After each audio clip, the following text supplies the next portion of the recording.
ko ang hinga ko habang pilit na kumikawala ang mga karhay ko sa pagkakagapos. Hindi ko alam kung nasaan ako basta pagmulat ng mata ko puro dilim ang nakikita ko tanda ng pirang ko sa aking mata. Hindi ko rin magawang makasigaw dahil sa nakabara sa bibig ko. Nakabuka ito ngunit ramdam ko ang isang tel ang pilit pinakagat sa akin para hindi ako makasigaw. Pilit kong sigaw para marinig ako ng mga taong pakiramdam ko ay nasa paligid ko lamang 415 bonus. Hoy! Tumahimik ka dyan, babae. Baka kapag nabuwayzet ako sa iyo wala pa man si bossing, mabanata nakita. Rinig-usual ng tao na sa tingin ko ay lalaki kahit na binyantaan na ako nito, hindi pa rin ako tumigil kakapumiglas sa upuan kung saan ako nakatali ng mahigpit. Ay! Tang! Na! Hindi ka talaga titigil. Malakas na sigaw ng kaninang lalaki at mabilis akong nakaramdam ng pagtama ng palad nito sa aking mukha. Ramdam ko ang hapdi ng pagtama ng palad nito sa akin pati na ang lakas nito dahilan para mapatabingi ang ulo ko. Gusto kong makita ang mukha ng gago na ito para lamang sa oras na makatakas ako dito, mabibigyan ko siya ng mag-asawang sampal. Mabilis kong ibinalik ang mukha ko paarap at hindi pa rin tumigil sa pagpasag ng katawan ko. Gusto kong makawala para magantihan ang gago na ito. Hindi ako papayag na hindi ako makaganti. Aba at wala kang kadala-dala ha, rinig kong sigaw nito bago ako nakaramdam ng pagsuntok sa sikmura ko na halos ikinawala ko ng hinga. Gustuhin ko mang umubo ng malakas dahil sa suntok nito ay hindi ko magawa dahil may nakaharang sa bibig kong malaking busel. Ramdam ko ang impact ng ginawa niyang iyon. Ramdam ko rin ang pagtulo ng luha ko kasama ang laway kong lumalabas sa bibig ko. Habol kong muli ang hinga ko at tuluyan akong nanghina dahil sa ginawa niya. Kahit pagaano ko pilitin na tanggapin na lang ang suntok niya ay hindi ko magawa, lalo pa at hindi lang iyon ang iniinda ko. Agad napaangat ang mukha ko nang bigla ako nitong hawakan ng mahigpit na para bang babaon na amang kuko nito sa pangako. Noon, tignan lang natin kung makakilos ka. Saad niya at pabatong binitawan ang mukha ko. Wala naman akong nagawa doon kung hindi ang tumahimik na lamang dahil hindi ko na muli ulit gustong masaktan ako. Hindi ako makakalaban kapag tuluyan akong manghihina dito. Hindi naman nagtagal, nakarinig ako ng pagbukas ng pintuan kasunod ang mga yabag na mabibigat. Boss! Nandito ka na, usual ng lalaki na sa tingin ko siya ang sumampal sa akin. Gising na ba yan? This time, alam ko na kung sino ang lalaking iyon. Kilala ko naman kung sino ang boss na sinasabi niya pero dahil sa boses ay mas nakilala ko. Para akong nabuhayan muli nang marinig ko iyon. Nabuhay bigla ang inis at galit sa puso ko kaya naman muli akong pumasag-pasag na iminatawa nila. Rinig ko ang tawa ng mga tao doon at sa tingin ko, hindi lang dalawa ang nandoon kung susumayan, mga 5 hanggang 6 na tao ang nandoon. So, you're awake? Audi, rinig kong usual ni Gio. Ouch, sigaw ko habang pilit na pinapasag ang katawan ko. Gusto ko siyang murahin. Gusto ko siyang suntukin, gusto ko siyang babujin. Kung pwede lang akong makawala dito. Kung kaya ko lang. Agad akong napapikit ng biglaang tanggaling ang bagay na nagkatikip sa mata ko. Agad na nasilaw ng mga ilaw ang mata ko kaya naman hindi ako agad nakatingin sa kanila. Kahit hindi pa ako gaano makakita dahil sa liwanag, wala akong nagawa ng hablutan ni Gio ang mukha ko at iharap sa kanya. Hindi mo dapat ako tinalikuran, Audi, nakangisi nitong usual habang nanlalaki ang mata. Kitang-kita ko sa mga mata nito ang pruweba na gumamit siya ng ipinagbabawal na gamot na minsan ay hindi ko nakita kay Cold. Si Cold alam ko naman na hindi siya agad malilinlang ng babaeng nagpapanggap bilang ako pero paano sila mama? Tandang padamdam. Ang ibang tao doon, alam kong mailinlang sila. Sana lang ay umuwi na ang hayop para naman mabalan niya ang mga nandoon. Hindi pwedeng magpalaboy-laboy ang babaeng iyon habang nagpapanggap siya. Masisita ang planong gustong gawin ni Cole. Na-miss mo ba ako, Audi? Tanong ento na mabilis kong inilingan. Kita ko naman ang kunwaring paglungkot nito pero agad din itong tumawa. Adkich buong lakas kong sigaw ngunit dahil wala silang maintindihan tinawanan lang nila ako. Gago, malakas na sigaw ko kay Gio nang tanggalin niya ang busalang bibig ko. Ina mo, hayop kang demonyo ka, sigaw ko sabay pasag at pilit na kawala sa pagkakatali ko.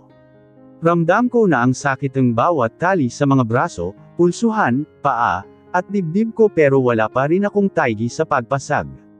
Wala na akong pakialam sa mga sakit na nararamdaman ko. Ang tanging gusto ko na lang ay makawala sa pagkakatali ko para masintensyahan ang mga kasalanan niya. Napatingin ako sa kanila nang malakas itong tumawa. Nakita ko itong umiiling-iling pa sa akin dahil sa ginawa kong pagpasag, Audi. Kahit anong gawin mo, hindi ka makakatakas dyan at kahit anong banta mo sa akin hindi mo magagawa iyon dahil ang demyong sinasabi mo ang maghahatid sa inyo ng syota mo sa impyerno. Malakas na sigaw nito na muling ikinatawa ng lahat ng lalaki sa paligid ko. Napakadaya mo, napakarumi mo lumaban. Kahit kailan, hindi ka marunong lumaban ng patas, sigaw ko sa kanya. At mauuna ka muna sa impyerno bago kami, muli itong tumawa, at biglang nanlilisik ang matang tumingin sa akin. Bahagya akong natakot dahil alam kong kakaibang Gio ang kausap ko. At handa itong pumatay kahit paanong dahilan. Kami. Sinong kami? Yung si Brian Vicente. Si Cole. Tanong nito at malakas na tumawa, alam mo ba kung nasaan ang sinasabi mong lalaki? Nanlalaki ang mata niya habang unti-unting tinatapat ang mukha sa akin ang lalaking sinasabi mo panigurado na sa kondangan ng ibang babae.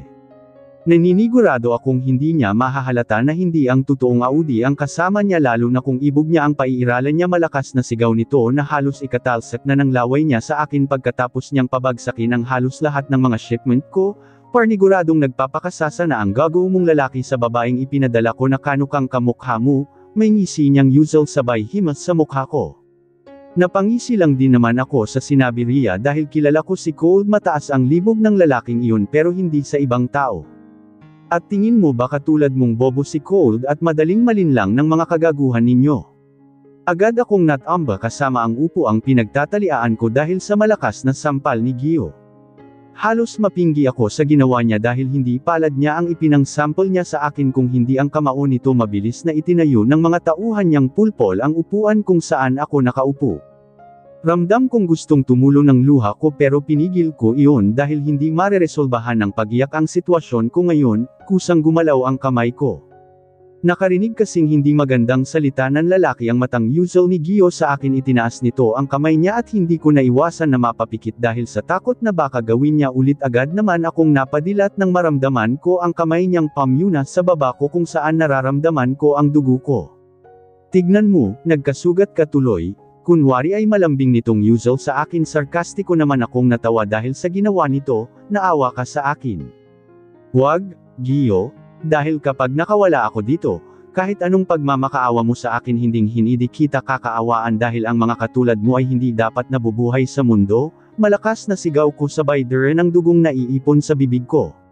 Akmang sasampalin ako nitong muli nang biglang tumunog ang cellphone niya na nasa bulsa niya panigurado ang nakaamba nitong kamay para sampilan ako ay nauwi sa pambabatok niya sa akin bago niya kinuha ang cellphone niya. Nang makita niya kung sino ang natawag, malakas siyang tumawa at ipinakita sa mga kasama niya bago ipinakita sa akin, nakikita mo ang pangalan na iyan. Yan yung babaeng kasama ng ipinamamalaki mo. Nakikita mo ang oras. Tandang padamdam. 4:00 na. Paniguradong tapos na silang gumawa ng mga ginagawa ninyo at paniguradong nauuna na sa iyo si Brian Vicente na magpunta sa impyerno malakas na usual nito at sinundan ng malalakas na tawa hindi ako nagbigay ng kahit anong reaksyon dahil kilala ko si Cole hindi siya ganun kadaling maloloko ng babae na iyon. Umayos nang tayo si Gio bago sinagot ang tawag, inilagay pa nito ang tawag sa speaker para siguro marinig naming lahat, kumusta ang gago at arroganteng Vicente na iyan. Patay na ba? Nakangising usual ni Gio. Matagal bago may sumagot sa kabilang linya na ikinangisi ko, habang sila Gio naman ay kita ang pagkabahala sa mga mukha nila. Hoy, babae, sumagot ka, sigaw ni Gio dito. You shouldn't take Audi from me, Gio. Now, see you at your base, siguraduhin mo lang na hindi ko makikitaan si Audi ng kahit na anong galos dahil triple ang ibibigay ko sayo.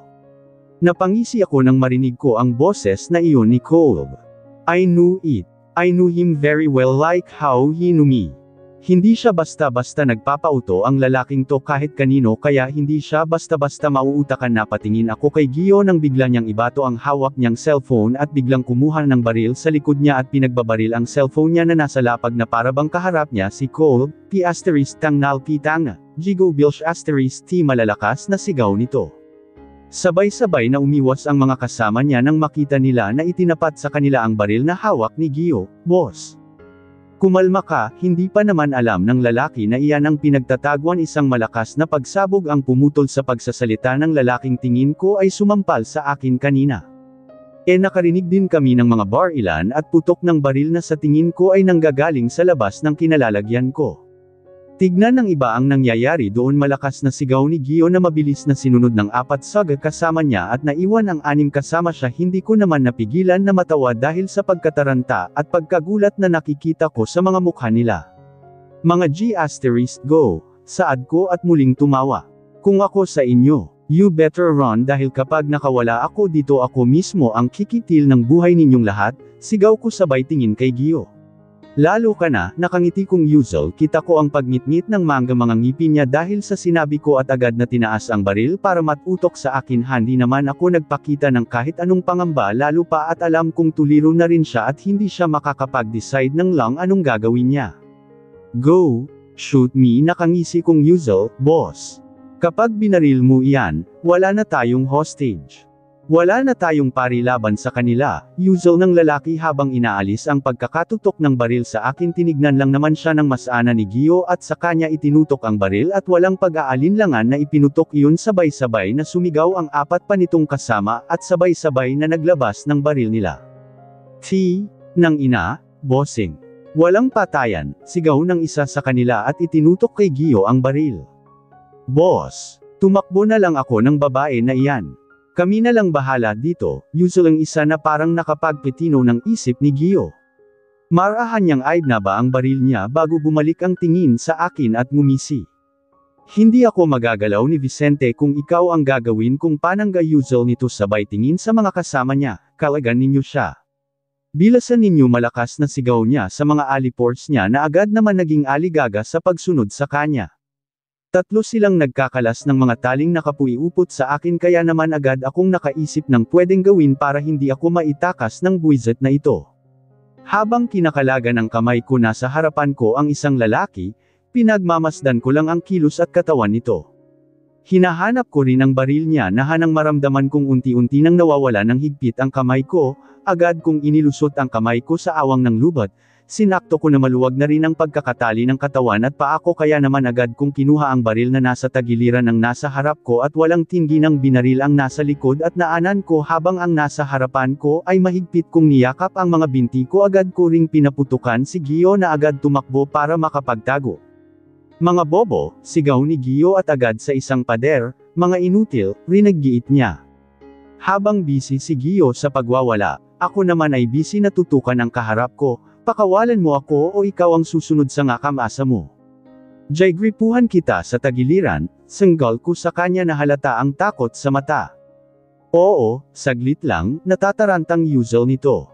Agad kong inalis ang pagkakayakap ng binti ko sa kanya habang itinutok muli sa kinaroroonan ni Gio ang baril na hawak ko. Bahagya kong sinulyapan ang lalaking nagtatanggal ng buhol ng kamay ko nang maramdaman kong lumuluwag na rin ito. Ibinalik ko ang tutok ng baril ko sa kanya at agad siyang pinaputukan sa binti. Hindi ako nakontento at bineril ko din ang isa pa niyang binti bago tumayo at malakas siyang sinipa kaya agad siyang napahiga at nawalan ng malay. I'm not that good that you think it is. Usual ko bago ako tumingin sa pinangtatagwan ni Gio. Hoy, demonyo ka, harapin mo ako, sigaw ko habang nakatutok ang baril doon. Matapang ka diba? Tandang padamdam, lumabas ka ngayon. Marahan akong naglakad papunta doon para harapin siya pero nagulat ako nang wala na siya doon. Agad kong pinagala ang mata ko ngunit wala akong nakita na Gio doon. Bahagya akong huminga ng malalim bago ko ipinaikot ang mata ko sa paligid. Halatang abandonado ang gusaling ito at kung hindi ako nagkakamali ay isa ito sa inabandonang bodega ng mga bar *L na binibenta namin noong 5 taon na ang lumipas. Napatingin ako sa labas ng gusali at nakakarinig pa rin ako ng mga putukan kaya naman nagpasya ako at mabilis na lumakad papalabas na agad kong ikinahinto ng makar. Inig ako ng putok galing sa likod ko na iminatama nito sa balikat ko. Mabilis akong nagtago sa isang poste na malapit sa akin habang hawak-hawak ko ang balikat kong umaagos ang dugo. Hindi dapat ako nagpakampante kay Gio. Akala ko kasi tumakas na ang G***go pero hindi pa pala. Masyado ka talagang kampante, Audi. Kampante ka sa lahat ng bagay. Kamapant ka na malakas ka, kampante ka na may sasadyap sa iyo, at kampante kang hindi kita papatayin, sigaw nito at naririnig ko pa ang hakbang niya na papalapit sa akin kahit ramdam ko ang sakit at kirot ng tama ng bala sa aking balikat ay pinilit kong tumayo balikat lang naman ang tama sa akin at hindi pa kaya kahit papaano ay kaya ko pang lumaban pero tama siya, hindi dapat ako naging kampante na wala na siya. Hindi dapat ako tumalikod hanggang hindi ko siya nababaril hindi ko siya napapatay. Mabilis akong huminga ng malalim ng tuluyan na akong makatayo bahagya akong sumilip sa gawi kung saan ako nakakarinig ng mga yabag ng paa nang sumilip ako. Mabilis din akong nagtago dahil muli akong pinaulanan ni Gio ng bala habang hawak ang isang malaking at dekalibreng B***reel. Sa sobrang daming pinapaulan ni Gio na bala ay halos hindi na ako makatingin sa kanya. Ramdam ko rin ang mga tumatalsak na tipak ng bato kung saan ako nakatago at kung tatayo lang ako dito paniguradong mauubos na lang ang posting ito. Tumingin ako sa paligid kung saan may malapit parang empty container kung saan namin nilalagay noon ang mga baril patagang inililipat gamit ang barko. Lakas loob akong tumakbo para doon magtago ng panandaliang tumigil ang pagbaril ni Gio. Kusa akong napa-off-zero nang makaramdam ako ng panlalambot ng mga tuhod dahil sa tindi ng bala sa akin. Hindi pa rin tumutigil sa pagtulo ang dugo ko dito kaya naman nandoon ang panghihina ko. Aodia lumabas ka na hindi ka pwedeng mamatay nang hindi mo napipirmahan ang mga papeles para mailipat sa akin lahat ng ari-arian ng matandang halimaw na iyon. Malakas na sigaw ni Gio na ikinapikit ko agad akong napayuko at agad na tinakpan ang ulo ko nang mayamdaman kung pinagbabaril niya ang container kung nasaan ako. Hindi ka mamatay pero sisiguraduhin kong manghihina ka dito. Natatawang sigaw niya na parang nababaliw doon. Lumabas ka na, she***. Bakit ba kasi ako nagpakampante? Lahat ng inaral ko nawala dahil sa ginawa ko, sigaw ko sa isip ko habang yakap-yakap pa rin ang ulo ko. Lumabas ka na, napuntol ang pagsigaw nito habang ako naman ay napadilat ang mata. You moron, rinig kong sigaw ni Brian. Ilabas mo si Audi at ako ang harapin mong inaka. Bigla na lang napalabas ang luha ko at agad akong napaayos ng upo dahil sa narinig kong boses. Nandito na si Brian. Gago ka ba? Hindi ko ibibigay sa iyo si Audi hanggang hindi ko nakukuha ang gusto ko. Malakas na sigaw ni Gio pabalik kahit nang hihina ako. Naglakas loob akong tignan kung nasaan si Gio. Marahan akong sumilip sa gilid at napapikit ako at mabilis na nagtago nang makita ko na malapit lang siya sa akin. Ano bang gotso mo? Pera. Nino. Ni Lolo Lino. Wala kang mapapala kay Audi, hindi pa nalilipat sa kanya lahat ng ari-arian ni Lolo and as far as I know, I'm the one handling that thing hanggang hindi pa nahahanap ng lahat si Audi Lyda Geronimo, kaya wala kang mapapala kay Audi. You his money? Then take Mel, rinig kong usual ni Brian na ikinabahala ko. Tarantado. Anong akala mo? B***bo ako na hindi ko alam na ipinalipat mo na lahat ng asset ng matandang iyon sa pangalan ni Audi. Hindi lang ikaw ang maraming galami. Vicente, marami akong kapit noon kung hindi mo hinarang lahat ng negosyo ko. Ikaw na ***tang-in, ka ang sum-iron ng mga plano ko, balik na sigaw ni Gio. Nandoon na akong pinapaibig si Audi para maging kasapi ko sa lahat ng balak ko. Pero kayo ng bobo mong alipors na si Benji ang sumita nun. Kayong dalawa, agad naman akong muling napatikip ng tenga nang muli akong makarinig ng putok ng baril. Muling nagpaulan si Gio ng bala sa gawin nila Brian habang nararamdaman ko itong umaatres. Muli akong sumilip sa gawin niya at nang makita ko na malapit na siya sa akin kaya naman agad kong ihinarang ang paa ko dahilan para matisod siya at mapaupo sa lapag at mabitawan ang baril na hawak niya. Siguro ay adrenaline na lang ang gumana sa akin kaya naman mabilis akong tumayo at agad na sinipa ang mukha nito na nagpatagilid sa kanya. Mabilis kong kinuha ang baril na hawak niya kanina at agad na itinutok sa kanya. Audi, rinig kong sigaw ni Brian. Hindi kalayuan hindi ako tumingin sa kanya dahil ayokong maulit ang nangyari kanina sa akin. Hindi na ako magpapalin lang ngayon sa kanya. Wala ka ng kawala ngayon, tarantado ka. Usual ko sabay tutok ng baril sa hita niya at walang pag-aalinlangan na binaril iyon. Hindi kita papatayin agad dahil hindi nababagay sa iyo ang payapang pagkamati. Usual ko sabay baril ulit sa kanya sa kabila nitong binti. 3 beses kong inulit ang pagbaril sa magkabila niyang binti para hindi na talaga siya makapaglakad. Gusto ko siyang mabuhay at ilagay sa torture room at doon ko ipaparanas sa kanya kung paano pahirapan bago mamatay. Rinig ko ang bawat pagdaing ni Gio at pagpigil sa akin ngunit hindi ko pinakinggan lahat ng hinaing niya. Tuloy lang ako sa pagbaril at pagsasalita na wasakin ang ibabang bahagi ng katawan niya. Audil, tawag sa akin muli ni Brian kaya naman nilingon ko na siya at kita ko ang pag-aalala sa mukha niya lalo na nang makita niya ako nang nalapitan agad ako nitong kinuha sa kamay ko ang baril na hawak ko at agad akong kinulong sa mga bisig niya. Dahil naman sa yakap niya ay doon bumalik ang panghihina at pagkirong katawan ko lalo na ang balikat ko. Agad na nanlambot ang tuhod ko at agad kong naramdaman ang paghigpit ng yakap sa akin ni Brian bago ako tuluyang makawala ng malay.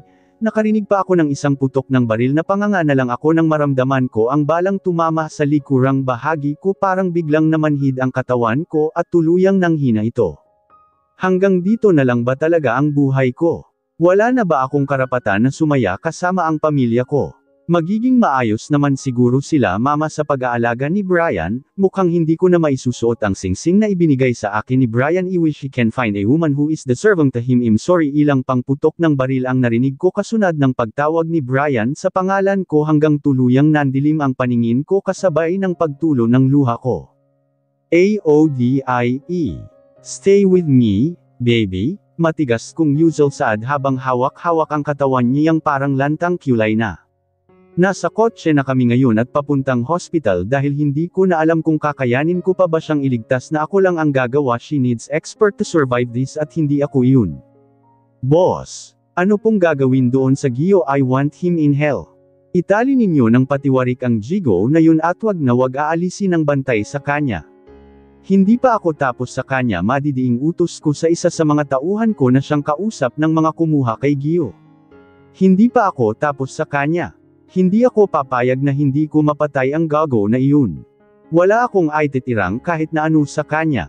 Kahit mata niya ay lalagyan ko ng latay. Hinding-hindi ko siya mapapatawad sa ginawa niya kay Audi.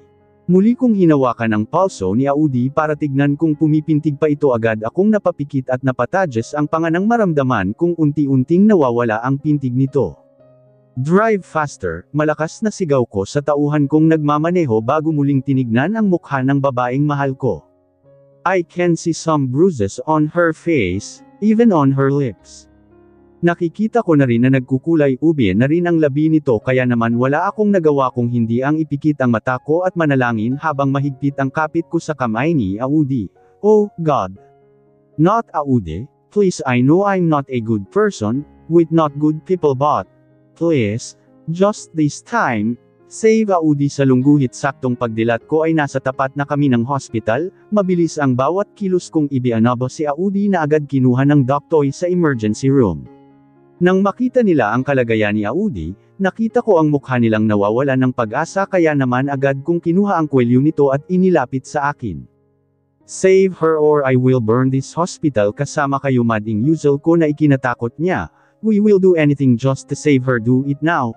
Puto kong sigaw sa kanya kaya naman agad silang kumilos at umalis sa tapat ko. Agad nilang dinala si Audi sa operating room na hindi na kami hinayaan pa na makapasok.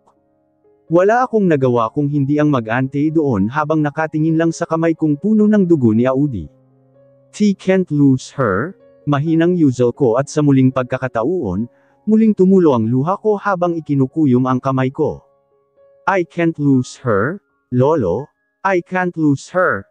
Paulit-ulit kong saad, paulit-ulit na bumabagsak ang luha ko. Muli akong nakaramdam ng takot ng kamatayan na huli kong naramdaman noong narinig ko ang kwento nila kuya tungkol sa pagtangka pagpapakamatay ni Annie. Natakot ako noon na baka kapag hindi ako yumaksyo maaring maulit ang senaryo na iyon kay Annie at ngayon, natatakot akong nawala sa akin si Audi. Boss, agad na umangat ang ulo ko sa tauhan na kasama ko nang tawagin ako nito. Hindi na ako nagdalawang isip na tignan siya kahit papuno na ng luha ang mata ko. Why? Tanong ko dito habang salubong ang kilay. Nakapos na ang bihag at inaante na lang kayo. Usual nito na ikinatango ko, aanteyan ko lang ang balita kay Audi at ang G***go na iyon naman ang haharapin ko.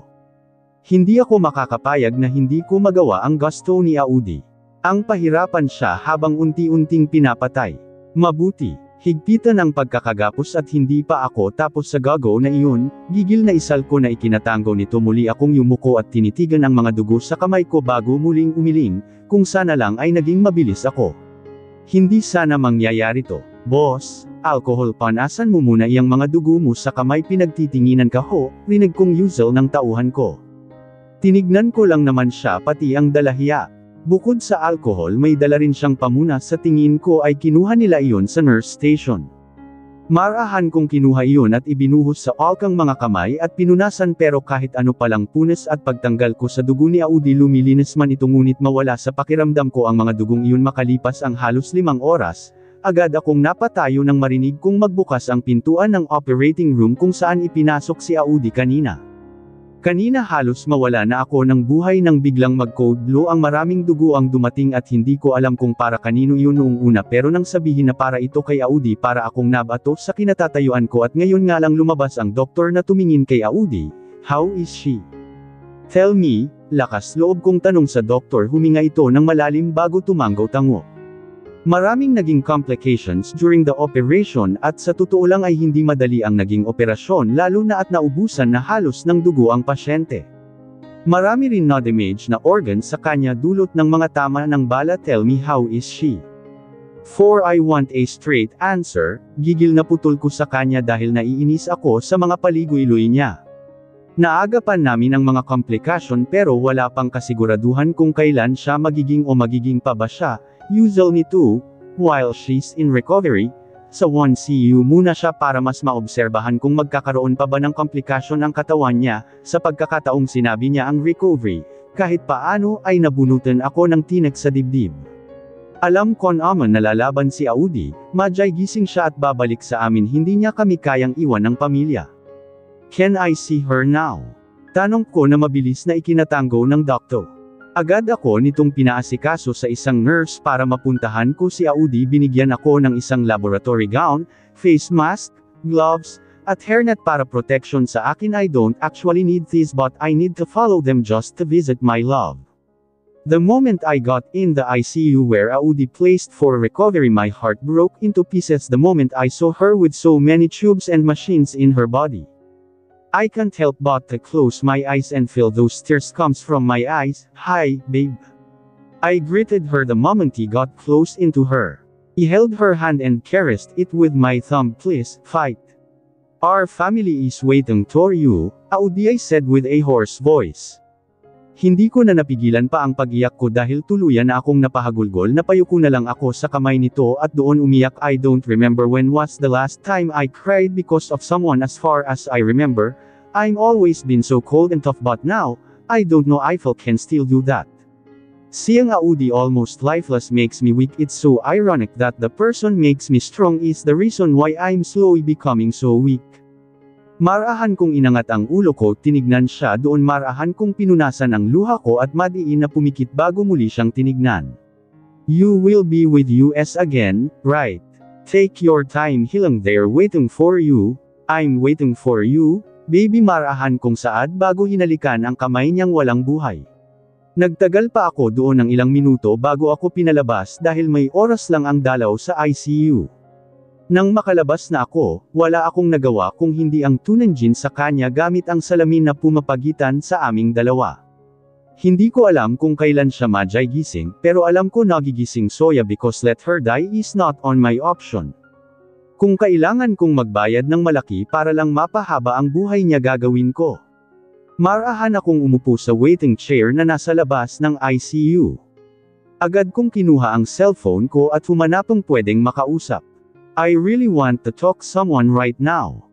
I want to share my sorrows kahit ngayon lang, kaya naman I dialed Kuya Lester's number. Kuya, bungad ko nang sagutin niya ang tawag. I hide my hoarse voice because I'm really at my breaking point right now. Audi is in the hospital right now, she got shot, she is in critical condition. I'm lost. I don't know what to do. Pag-amin ko sa kanya, tuluyan ng tumulo ang luha ko at napahilamos na ako ng mukha dahil halo-halong kaba na ang nararamdaman ko. You know Audi so well, Bry, she will not give up that easily. Malakas na babae si Audi. Dude, how is she now?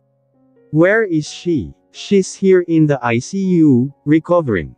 Napakagat naman ako sa labilo at gusto kong murahin ang kuya ko dahil sa pagtawa niya. I'm crying and nervous while he's laughing. See, Audi is already recovering. Wala ka bang tiwala sa babaeng mahal mo? It feels like you are not the Brian that I know. Do what you need to do, Brian. And the war that Audi started.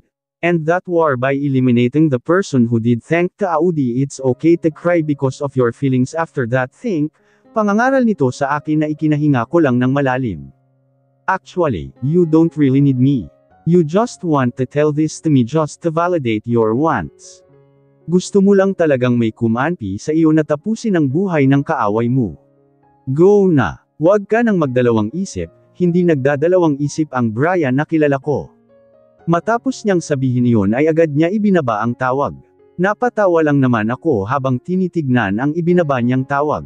Napapailing sa sinabi niya. Marahan akong tumayo at muling tinignan si Audi Talb back after I finish what they started. Just fight for us, please, Yuzel ko habang nakatingin sa kanya. Keep your eye on her, wag na wag kayong aalis dito. Kapag may angyari kay Audi na kakaiba o gumising siya o inilipat siya ng kwarto, call me. Naiintindihan ninyo dalawa, mariin kong bilin sa 2 tauhan ko na agad nilang ikinatango. Hindi na ako nagbigay pa ng kahit anong bilin dahil alam kong hindi nila ako susuwayin. Bukod doon, sinigurado ko na naubos namin lahat ng mga tauhan ni Gio at siya na lang ang itinira kung buhay pa siya at hindi pa nauubusan ng dugo. Hindi pa dapat siya mamatay dahil hindi pa ako tapos sa kanya. Mabilis na akong tumalikod sa kanila at muling sumulyap kay Audi bago naglakad papaalis. Mabilis na akong pumunta ng parking lot para tignan ang isa sa mga tauhan ko na nandoon nagbabantay para sa sasakyan namin. Nang makita ako nito ay agad itong bumaba at pinagbuksan ako ng pintuan. Agad akong pumasok doon at pumikit. Narinig ko na lang na sumara ang pinto at yumandar ang kotse. Boss, kumusta na po si MS Audi? Tanong ng tauhan kong nagmamaneho. Napadilat naman ako at doon ko lang na-realize na siya pala yung nagbabantay kay Audi noong araw na nawala ito. She's still in recovery stage, maikling Yuzel ko na ikinatango nito. Sana ho ay makarecover siya agad. Yuzel nito na ikinatango ko lang naman. Wala naman akong gustong sabihin lalo na at iniisip ko kung paano ko papahirapan si Gio habang unti-unti siyang panapat.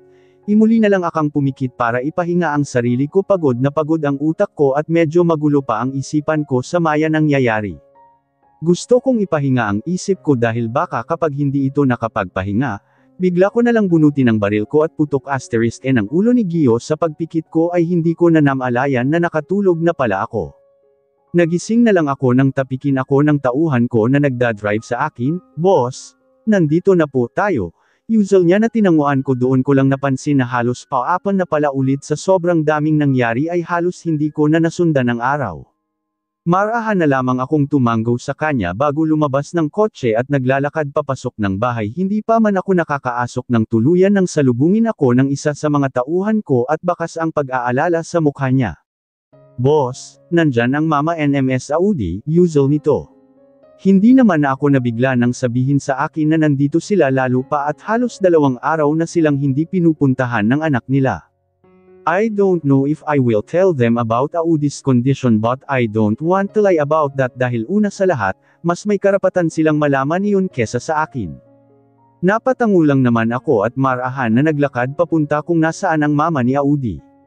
Hindi naman ako kinakabahan sa sasabihin ng mama niya dahil kahit paano ay alam kong deserve ko ang sasabihin nito lalo pa I let her daughter suffer. Nang tuluyan akong makapasok sa bahay, agad akong nakita ng mama ni Audi kasama kapatid nitong lalaki na sumunod lang kay Audi. Kita ko ang pagtingin nito sa akin na puno ng pag-aalala. Good thing I'm wearing black t-shirt kaya naman hindi mahahalata ang dugong kumapit sa akin.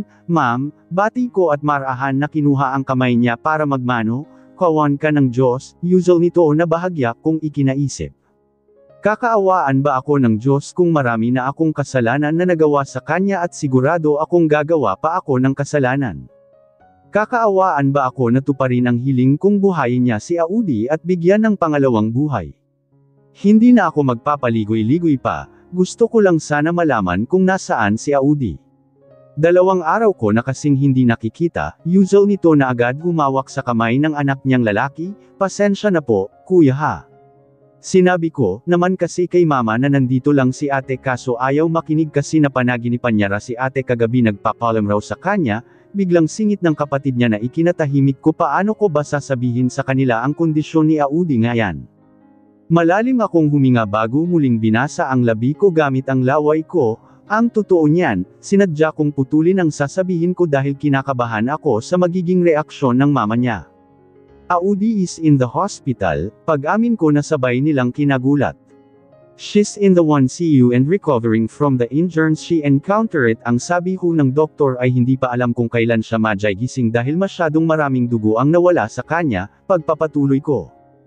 Pilit kong binubuo ang boses ko. Mabilis na humawak sa akin ang mama niya at mahigpit ang kapit nito kahit pa pinipigilan na siya ng anak niya. I'm so sorry I didn't protect her. Mababa ang boses kong saad sa kanya at agad na yumuko.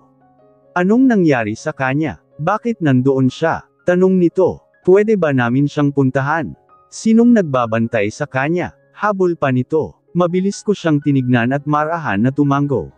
Ipapahatid ko kayo sa driver natin para po madala kayo sa kanya.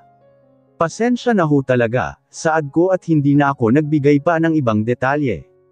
Hindi ko alam kung alam ba nila ang totoong nangyayari kay Audi o kung ano ba talaga ang pinasok ni Audi habang na kay Lolo Shabbat as much as possible. I don't want to interfere on that thing dahil mas maganda kung sa kanya manggagaling kapag gising na siya. Hindi naman na ako nakarinig ng salita sa kanilang dalawa at agad na silang mabilis na lumabas ng bahay. Ang huling pagkakarinig ko sa pag-uusap nila kukunin pa ang dalawa sa kapatid ni Audi para sumama sa hospital. Marahan akong humarap sa driver na kaninang kasama ko, bring them to the hospital and keep your eye on them. If anything happens to them I won't hesitate to put a bullet in your head. Seryosong Yuzel ko na agad niyang ikinatango. Hindi na ako nagsalita pa at agad na akong tumalikod para magpunta kung saan nandoon si Gio. Hindi na ako nag-abala na maglinis o magbihis dahil alam kong mababahiran lang din ng dugo ang damit ko. Marahan ang bawat hakbang ko papunta doon at hindi pa man ako nakakalapit. Nakita ko na agad ang 5 sa pinagkatiwalaan ko sa kanya na nakatayo sa one-way mirror na nakakabit sa torture room kung saan din namin pinahirapan ang nagpanggap na Audi. How is he? Tanong ko nang makalapit na ako sa kanila. Gising na, boss, kanina pa iyan nagsisisigaw. Totoo nga po ang kasabihan, kapag masamang damo, matagal mamatay. Yuzel ng isa na tinitigan ko ng masama habang ang mga kasama niya ay siniko siya. Hindi ko gusto ang bito niya lalo na at nasa kritikal parang kondisyon si Audi. I know he's just referring to Gio and he didn't believe that either. Buti don't really like those jokes. Muli na akong humarap sa pintuan para makapasok sa loob. Dahan-dahan kong pinahit ito at binuksan ng tuluyan. Doon ko mas narinig ang sigaw ni Gio pero nang makita niya ako, bahagya pa itong tumawa kahit nakapatiwarik na ang pagkakatali sa kanya ay nagagawa niya pa rin na tumawa. Hoy! Ikaw! Lumaban ka ng patas, natatawang sigaw nito sa akin. Hindi ko naman pinansin iyon at tinignan lang ang hita at binti niya na tined asterisk di ni Audi ng bala kanina. Marahan akong lumapit sa mga gamit kung nasaan ang mga ko. Kumuha ako ng isang gamit bago muling humarap kay Gio at ipinakita iyon sa kanya. Anong magandang unang putulin sa iyo? Ang dila mo o ang itlog mong walang pakinabang? O baka naman ang kamay kong marami ng pin, tie, pwede rin naman ang isa sa mga daliri mo. Isa-isahin nating tanghalin. Marahan kong Yuzel sa kanya habang pinapaikot sa daliri ko ang dulo ng patalim. Kita ko ang kaba nito sa mukha pero dahil nakahit-hit siya ng Durgo, agad na wala iyon at napalitan maoy ng pagtawa, kahit ano dalawa. Kung kaya mo, natatawa nitong Yuzel sabay labas ng dila nila. Marahan akong lumapit sa kanya habang sinusundan ako nito ng tingin. Lumapit ako sa kaliwang hita niya at tinusok ng patalim ang tama ng baril sa kanya. Rinig ko ang pagsigaw nito at pagmumura dahil doon, ito na lang kaya ang putulin ko. Malakas na Yuzel ko at tuluyan ng tinrak ang kutsi, layo sa hita niya.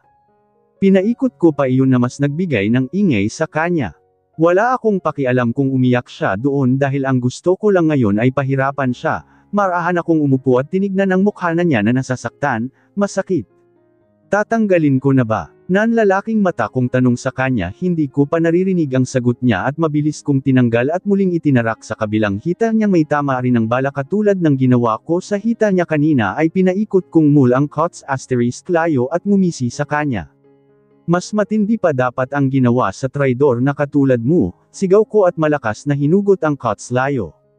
Ipinakita ko iyon sa kanya at halos naliligo sa dugo niya ang cuts asterisk layong hawak ko pati na ang kamay ko. Nakikita mo to? Dugo mo lahat ta. Gusto mo bang tikman? Para matikman mo ang lasa ng isang traidor na katulad mo, gigil na saad ko at itinapat sa pisngi niya ang kutsilyo na puno ng dugo. Kulang na kulang to para sa ginawa no, Gio, sigaw ko at mabilis na itinarak muli sa braso niya ang kutsilyo. Rinig kong muli ang pagsigaw nito na halos mawala na ito ng buhay doon. Mas idiniin ko pa ang patalim at muiyong binunot kaya naman tumagas ang dugo sa katawan niya. Patayin mo na lang ako, sigaw nito sabay dern ng mga dugo niya sa akin. Natamaan ako nito sa mukha kaya naman nakangisi ko siyang tinawanan habang pinupunasan ang mukha niya. Not so fast. Gio, not so fast. Marami pa akong dapat malaman sa iyo at marami pa akong dapat ikwento sa iyo. Usual ko sabay tayo ng maayos. Marahan akong naglakad papaante sa isang upuan at hinayla iyon papalapit sa kanya. Inilagay ko iyon sa tapat ng mukha niya at naupo. Gusto mo malaman? Alam mo bang lahi na ninyo ang mga traidor at walang kwenta? Saad ko habang pinapasadahan ko ng dulo ng kutsilyo ang katawan niya pababa ng leeg niya. Nagagalit ka kay Lolo Lino dahil hindi tinulungan ang magulang mo. They deserve that because they betrayed Lolo and Lolo Lino. Usual ko at ngumisi. Katulad mo, you deserve this.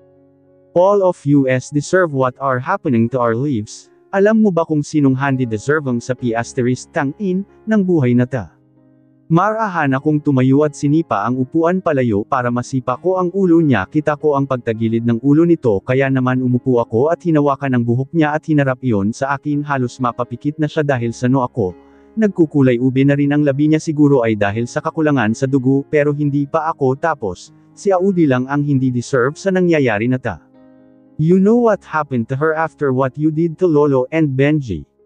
Hindi mo alam kasi *go Kal, sigaw ko sabay malakas na sampal sa kanya at muling ibinalik ang tingin sa akin.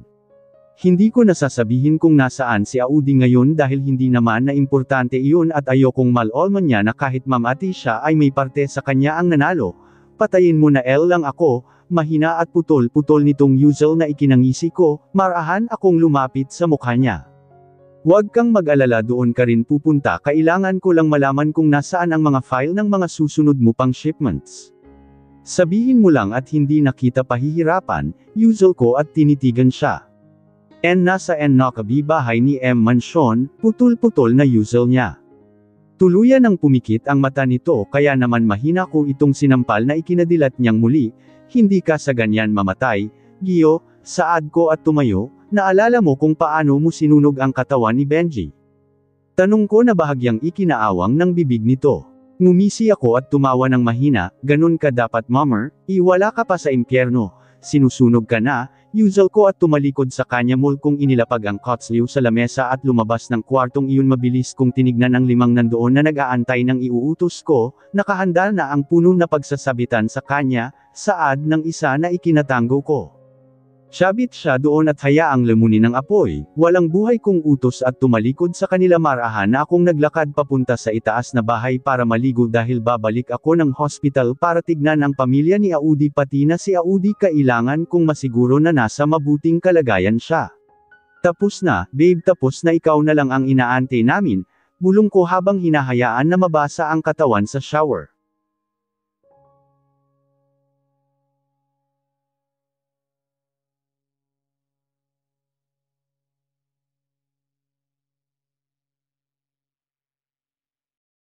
Chapter ng kwento. Marahan kong binuksan ang pintuan ng kwarto ni Audi nang haka-rating ako sa hospital kung saan siya namamalagi. Dahan-dahan akong lumakad papasok para ilagay ang mga dala ko sa lamesa ng kwarto ni Audi. Agad kong nakita doon ang mama niya at ang kapatid niyang babae. Nakita kong pinupunasan ng mama niya ang kamay ni Audi habang ang kapatid naman niya ay hinihilot ang paa nito. I can see with their eyes the same sadness I'm having right now. It's been a month since Audi in coma. Hindi ko na mabilang kung ilang beses akong umiyak sa kanya tuwing kakausapin ko siya. I feel so weak whenever I'm alone with her. Aaminin kong nawawala na ako ng pag-asa, but every time I'm seeing her family na kumakapit at naniniwalang gigising siya ay minumura ko ang sarili ko. Kung titignan, ang payat na niya sa normal niyang katawan. Kung tutuusin ay mapalad na kami na tinanggal na ang iba niyang tubo pati na ang paglipat sa kanya sa isang private na kwarto, pero kahit ganun ay nakamonitor pa rin siya. Walang nakakaalam sa pamilya ko kung ano ang nangyari sa amin o kung ano ang nangyayari. Ayokong mag-alala sila ng sobra, saka na siguro kapag nagising na si Audi. 1 buwan na rin ang lumipas ng tuluyan nang bumagsak ang grupo ni Gio, pati na ang mga naging kaalyansa nito.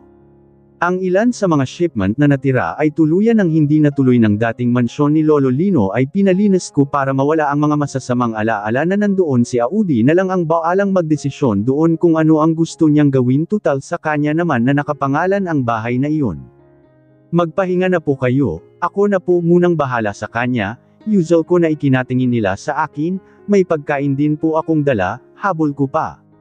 Tipid na ngumiti naman ang mama niya sa akin at muling ipinagpatuloy ang ginagawa nito. I still don't know what her mother thinks.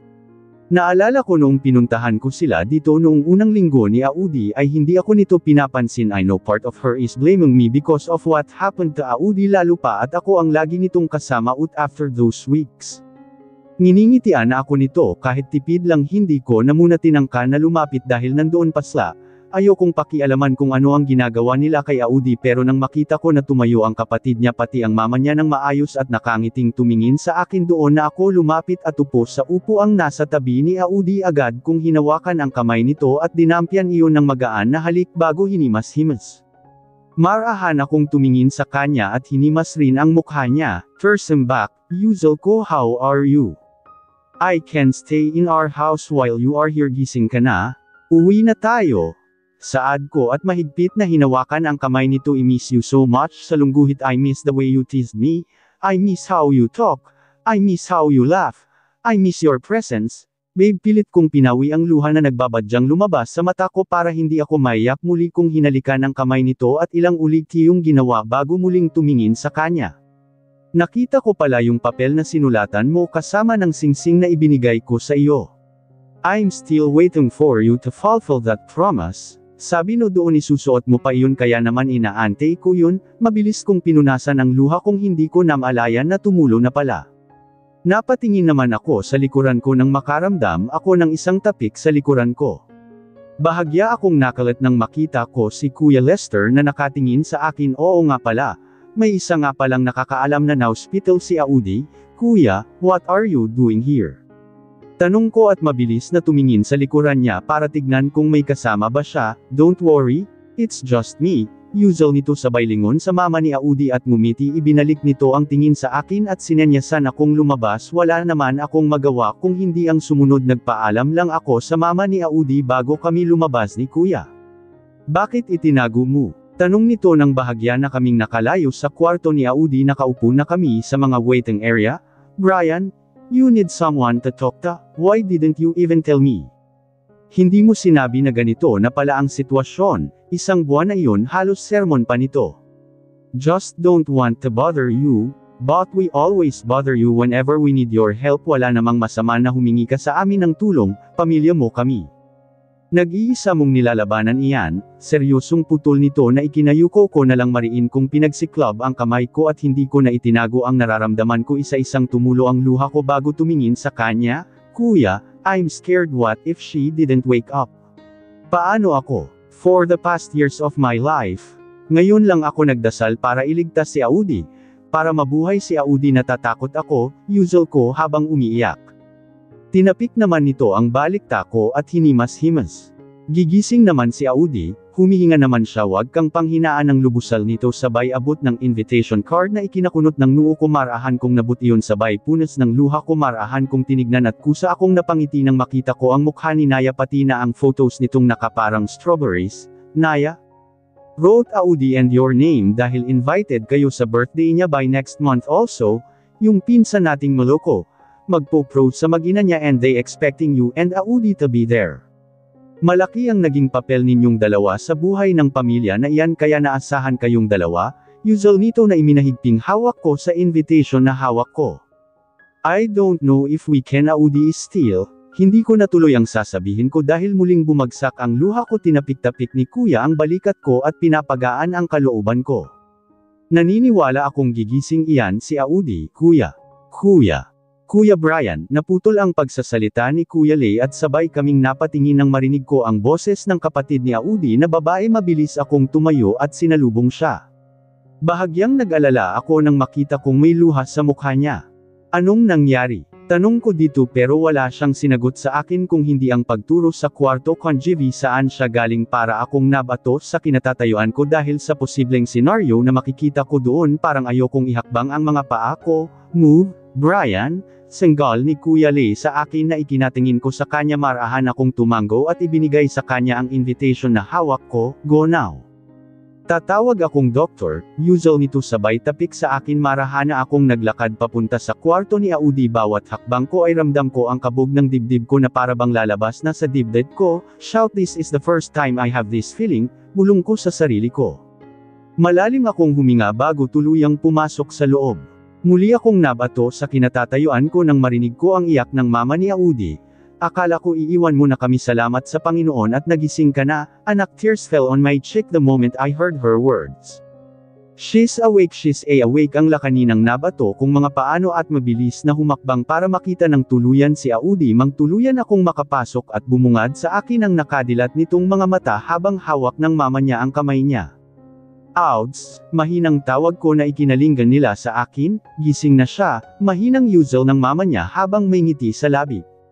Mukhang narinig niya yung pakiusap mo kanina, habol pa nito sabay tingin sa anak niya na nakatingin na rin sa akin.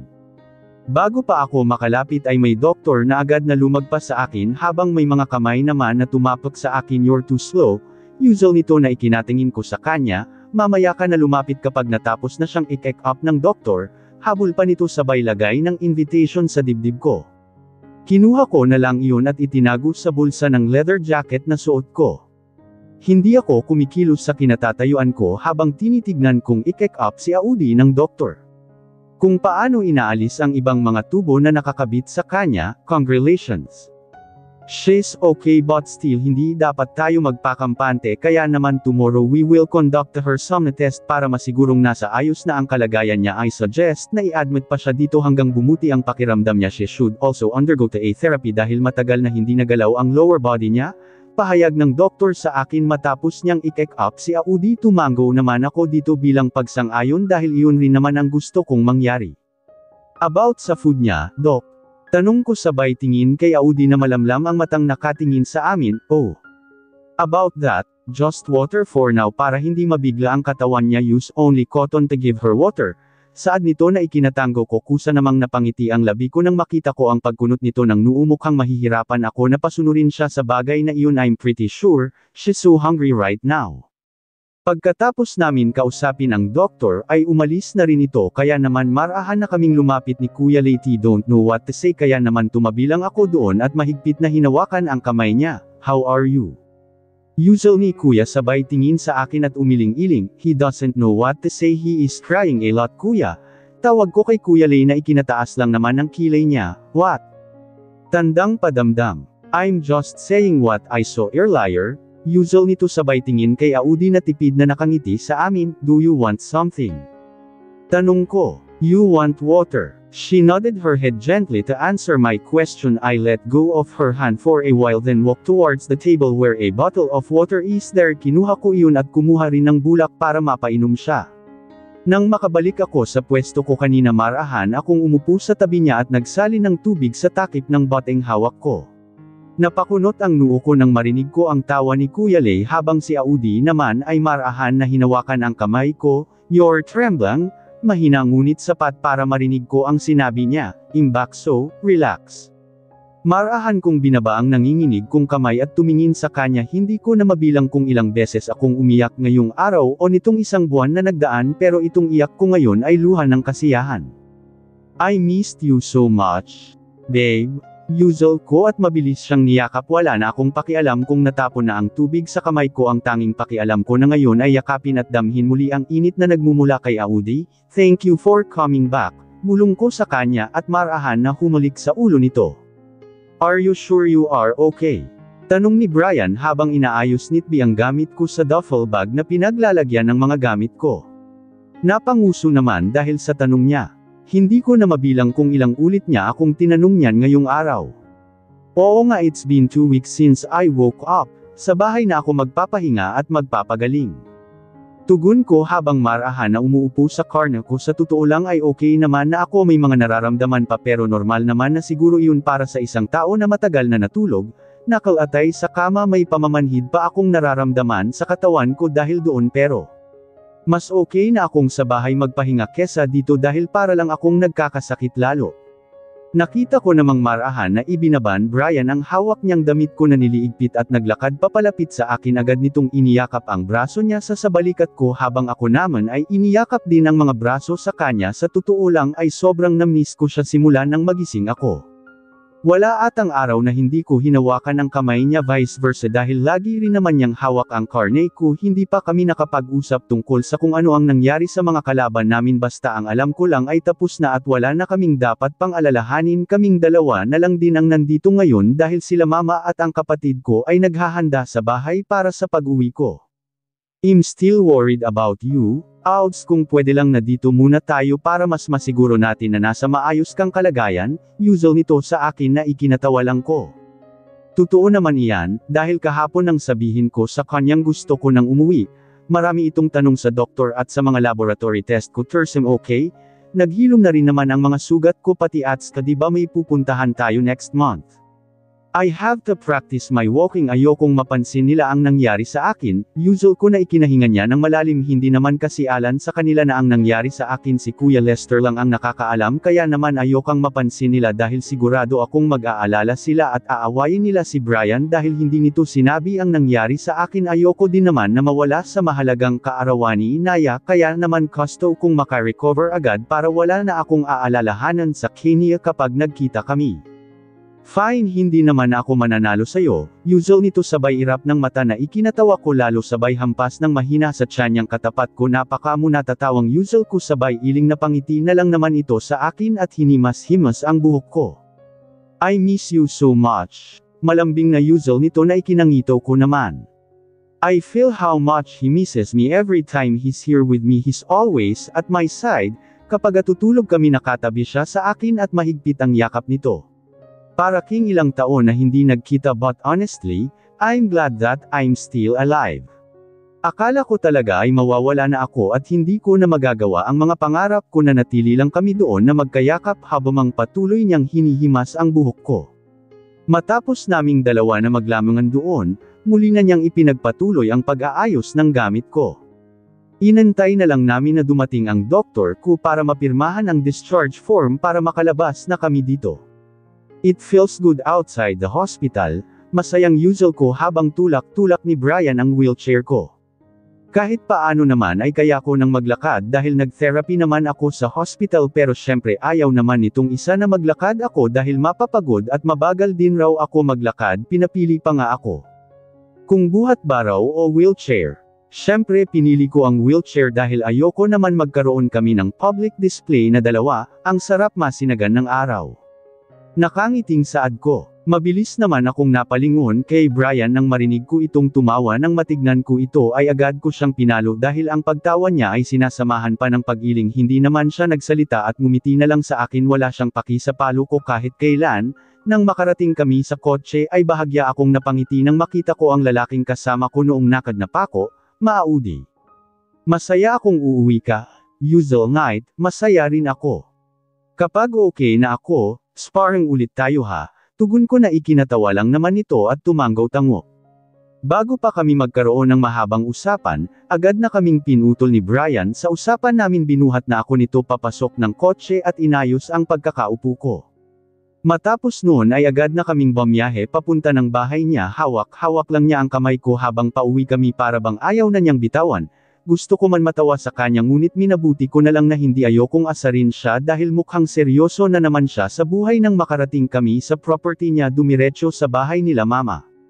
Nang makapag-park ito doon, hindi na ako nito isinakay sa wheelchair, binuhat na lang niya ako papasok sa bahay nila mama. Si mama na wala pang alam sa nangyari sa akin, totoong dahilan sa nangyari sa akin. Noong tinanong ko si Brian, umilang lang siya at iniba agad ang usapan. Ate, welcome home, bati ng kapatid kong lalaki nang may baba na ako ni Brian sa upuan. Oo nga mukhang pinaghandaan ni mama ha. Ang bango ng bahay. Nakakagutom, usual ko na ikinatawa nito. Pwede mo namang tikman lahat, bawal ka lang sa obra, saad niya na ikinatanggo ko. Matapos ang kumustahan at kainan ay hindi rin naman kami nagtagal dahil kailangan kong magpahinga at hindi nakaligtas sa akin ang pagiging ilang nila mama at Brian sa isa't isa. Matagal ko nang napapansin iyan simula nang magising ako. Bri, tawag ko kay Brian nang makarating kami sa kwarto at marahan na ako nitong ibinababa sa kama. Hanem, do you need something? Tanong nito bago umupo sa tabi ko. Hinimas nito ang hita ko at tipid na ngumiti sa akin, may problema ba kayo ni Mama? Tanong ko. Kita ko naman sa mata niya ang pagwanwas ng tingin sa akin at parang iniisip kung ano ang sasabihin niya. T don't know buti guess, she's blaming me for what happened to you which she actually deserved because I'm always with you buti let that happen to you I'm so guilty because I'm become so reckless, usual nito na laki na lungkot ko. Hoy, wala kang kinalaman doon what happened to me is not your fault walang may gusto nun at lalong hindi mo gusto yun kaya wag mong sabihin yan I'll talk to Mama para masabi na sa kanya lahat-lahat. Saad ko at hinawakan ang kamay niya. Don't blame yourself, okay? And the thing is, tapos na nanalo tayo, tama? Marahan naman siyang ngumiti at tumango sa akin mahigpit nitong hinawakan ang kamay ko at humalik doon yes, we won marahan nitong binitawan ang kamay ko at tumayo. Naglakad ito papunta sa walk-in closet namin habang bitbit ang duffel bag na dala namin kanina. Ako naman ay nahiga sa kama at ipinikit ang mata medyo nahihilo at napapagod ako kaya naman gusto kong humiga. Hind nagtagal ay kusa akong napadilat nang maramdaman kong gumalaw sa kama sa gawin ng higaan ni Brian. Agad akong tumingin dito at nakita kong nakaupo siya doon habang nakatingin sa akin. Tabihan mo na ako, mahinang usual ko na ikinatanggaw niya. Akmang pip-aikit akong muli nang bigla siyang may ilabas mula sa likuran niya kusang nanlaki ang mata ko at marahan na tumingin sa kanya I promise to myself that when you woke up I won't waste any time to be with you and to ask you this. I'm not a romantic man like others, I'm just a cold-hearted guy but if it's for you, I won't mind at all. When you are in coma stage, it's true that I cried a lot because I scared that you will left me alone kusang napaawang ang labi ko nang makita kong unti-unting tumutulo ang luha niya mula sa mata niya. I don't know if I can take it I lose hopes but the moment I saw your letter with this ring, it brings me so much hope at inantay kong magising ka. Saad nito at huminga ng malalim, please, marry me, Audi I can't live without you anymore. Hindi ko na kayang wala ka sa buhay ko hindi ko na kayang hindi ka kasama sa araw-araw you are my weakness but you are also my strength. My sunshine, and my life I love you so much and I want to build my own family with you alone tears fell on my cheeks while he is asking me to marry him iba pala talaga ang pakiramdam kapag tinatanong ka ng harapan sa tinatanong ka sulat hindi ko naman napigil ang mapatawa nang maalala ko ang sulat niya marahan akong umupo mula sa pagkakahiga at walang salitang inilahad ang kamay ko. Kita ko ang paghinga nito ng malalim bago pinunasan ang mukha niya at kinuha ang singsing na matagal nang nakatago sa closet ko. Isinuot niya tayon sa akin at agad akong niyakap love you so much, bulong nito at marahan na humalik sa ulo ko, mahal din kita, Brian pakasal na tayo agad, bulong ko at naramdaman kong natawa ito. Marahan itong lumayo sa akin at pinisil ang ilong ko. We should talk to your mom first and tell everything, usual niya agad ko namang ikinatango. True. Tama. We should talk to her and now, sinamahan ko pa iyon ng paghampas sa kanya naman natawa ito ng bahagya. Hindi ba pwedeng bukas na lang? After you walking sa akin ka muna, please, can we cherish the moment being engaged? Pagdadrama nito na ikinatawa ko na lang. Fine. Bukas na lang, saad ko at mabilis na yamakap sa kanya. So you two are now engaged ha? Congratulations usual ni Kuya Lester habang nandito kami kilakhin. The party of Naya is already done and some of way relatives have already left while we decided to stay kumustahan lang naman ang naisip naming gawin lalo na sa amin ni Audi. She really wants to be with the girls dahil tagal niyang hindi nakita ang mga ito pati na sila Jayla at Calvin ngayon nga ay nasa loob silang 5 para magkumustahan habang kami namang mga lalaki ay nandito at umiinom ng alak yes, we are and the wedding will be in 2 weeks, usual ko na ikinataas ng kilay nila, kuya naman, ako muna dapat. Nagmamadali ka ba? Usual ni Kin na ikinataas lang din ng kilo ko habang sila Nathan naman ay natawa lang sa pag-iinarte niya. He already proposed to Dia naman but they will wait Dia to give birth to their dalawang monster kaya naman uunahan ko na. Besides, sobrang simple lang naman ang wedding namin ni Audi we both decided not to make it fancy. We plan it to be very simple and intimate with our family. I already talked to my parents about this and they say na bahala na raw ako dahil matanda naman na raw ako. My parents and Audi's family already met each other. After naming makausap ang mama ni Audi to admitted what happened, I decided to let my parents go here and meet them. Though Audi already met them, at least they met Audi's family. Sabi ko nga wag na silang bumalik muna ng Amerika at magstay muna sa bahay bakasyonan nila dito para hindi na sila mapagod na bumiyahe, which is I guess they followed dahil nandito sila kanina. Yes. Nagmamadali ako at hindi ka pwedeng mauna. Ako dapat, aantayin mo pa si Dia na mga anak. That's 4 to 3 months pa. Ako bubuo pa lang after the wedding. Usual ko na mas ikinatawa nila Nathan at Calvin. Totoo naman kasi. Ako bubuo pa lang after ng kasal dahil hindi pa naman kami ulit nakakapag-love making ni Audi. I don't want to force herself because of my needs. Gusto ko pero mas uunahin ko ang kapakanan niya kesa sa init ng katawan ko. Ay akong satisfied ako pero masakit naman ang katawan niya kahit pa gustong gusto ko ay pinipigil ko at sa honeymoon na lang ako babawi para sulit pa. Aunahin mo na si Brian, nagmamadaling ka talaga siya. Usual ni Nathan sabay inom ng alak na hawak niya. Saan pala gaganapin ang wedding ninyo?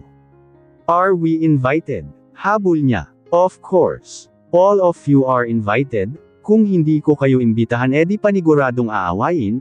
Kuya Brian, sabay-sabay kaming napatingin sa gawin ng pintuan ng bahay nila nang marinig ko ang sigaw ni Annie. Kasunod nito si Audi na nakakagat ang labi. Tinignan ko lang naman siyang naglalakad papalapit sa amnan hanggang sa huminto siya sa tapat ko na kunot ang no zero. Are we not invited to your wedding? Malungkot na tanong nito. Napatingin naman ako kila Die, Jayla, Val, at Audi na natatawa sa kanya. I knew it. Kapag nalaman niyang nagpaplano na kami ng wedding at hindi ko sinabi agad sa kanya ay may kaisipan na papasok sa kanya. Baby, invited tayo. Ayaw niya lang sabihin agad na naghahanda sila for their wedding. Sagot ni Nathan na ikinatingin niya dito bago bumalik ng tingin sa akin. Bakit nagsasarili ka? I wanted to help. Maktol niya na hindi ko napigil ang tawanan kahit talaga may asawa at anak na ta. Hindi pa rin nawawala ang pagiging baby niya sa amin and I'm okay with it kesa naman lumayo siya sa amin. Why not? Epo women sit down first. Usual ko na ginawa naman nila agad na tumabi sa amin si Audi na natatawa at humihingi ng sorry sa akin. Habang si Annie naman ay tumabi sa asawa niya nang makaupo na sila doon na kami nagpaliwanag ng mga rason namin ni Audi. Mabuti na lang nang ipaliwanag namin sa kanila lalo na kay Annie ang reason namin ni Audi ay wala na itong nagawa kung hindi ang pumayag na lang din but I know her so much. Okay, I won't protest na sa planning ninyo. Akala ko lang hindi mo kami isasama sa guest list ninyo usual nito na ikinatawa ko. Hindi ko napigil ang kumuha ng chips na nasa tapat ko at ibinato sa kanya. Of course not. Pwede kong makalimutan sila kuya at itong mga top mole na ito pero ikaw. Of course no, unusual ko na ikinatango ni Audi. That's not a lie. You are in his first list family, while them. Tumawa ng malakas si Audi sabay turo kila kuya, you boys actually on the last no actually. Ang naalala pa niya ay sila Dia at Jayla pati si Val.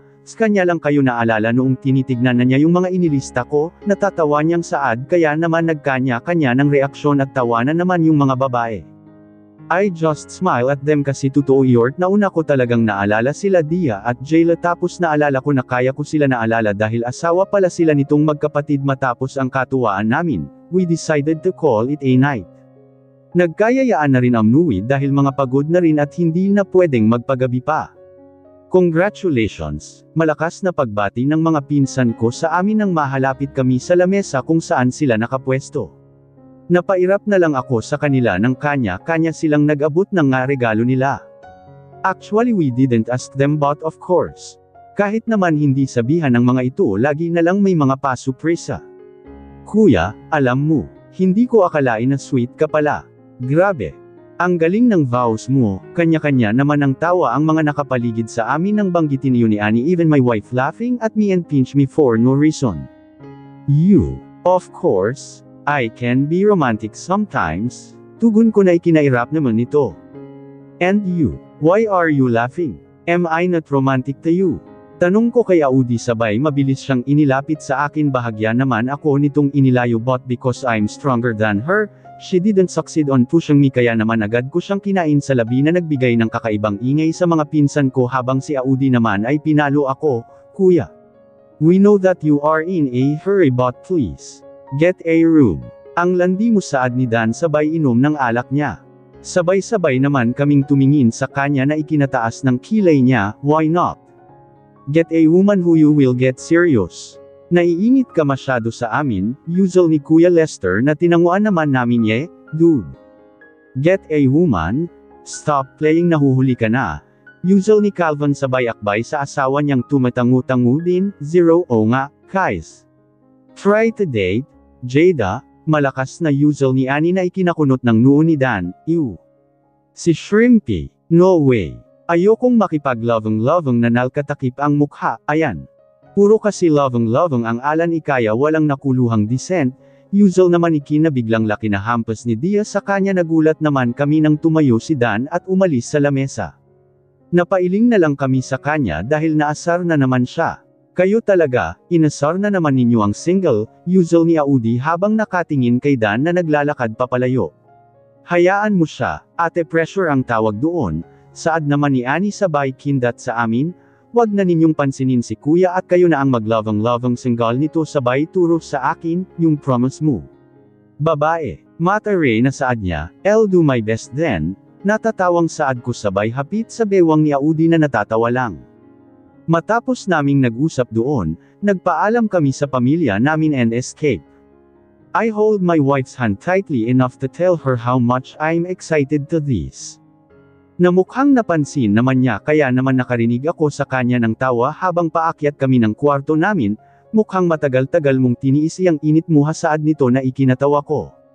I am, baby. Sobrang pagtitis tugon ko at agad na hinayla siya papalapit sa akin I'm so excited to be inside you again and feel you with money juices no more pills no doubts hindi ako papayag na wala pang mabuo sa gagawin natin sa araw-araw, usual ko sabay halik sa labi niya. Marahan naman itong tumugon sa halik ko bago ako nito tinulak sa marahan na paraan I can't wait for that to happen masyado na tayong maraming araw na sinayang pwedeng-pwede na ngayon. Usual nito, mahal kita, Brian Vicente na mas malapit pa sa yelo, hindi ko naman napigil ang matawa sa sinabi niya bago pa ako makapagsalita, binuhat ko muna siya at lumabas sa elevator at naglakad papunta sa suite na para sa akin, I'm not cold anymore because you are here already you melted my cold heart, my wife. I love you so much and I will cherish every moment we are together, usual ko habang naglalakad. Marahan ko siyang ibinaba sa tapat ng suite namin at isinandal siya sa pintuan ikinulong ko siya sa pagitan ng mga braso ko bago tumapat sa makdo niya, wala ka ng takas ngayon, Mrs. Vicente you will be forever by my side, nakangiti kong usual, mahal na mahal kita, mabal na mahal din kita. Masaya silang nagsama bilang mag-asawa. Ano man ang pagsubok na dumating pareho nilang haharapin yun na magkasama. Bilang mag-asawa at sandalan ng bawat isa. Mahal nila ang isa't isa walang sino man ang pwedeng sum-iron noon. Kamatayan lamang ang maghihiwalay sa kanila. Thank you sa pakikinig at pag-support ng aking channel. Mag-iingat po kayong lahat palagi.